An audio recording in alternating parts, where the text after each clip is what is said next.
Hey guys, today I'm going to tell you how to fix Snapchat device ban error.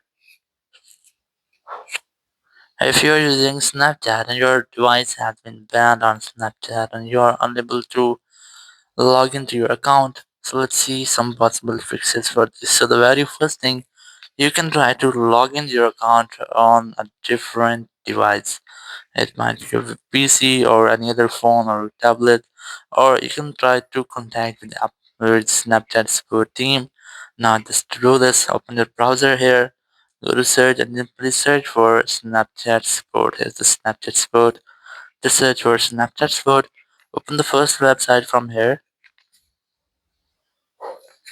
Just scroll down and look for the option of Contact Us. Select Contact Us, and then scroll down. Look for Account Access My Account.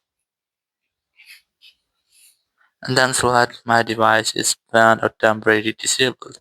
So here you will see how can you fix or how can you recover your account in your Snapchat, or how can you fix if your device has been banned or temporarily disabled.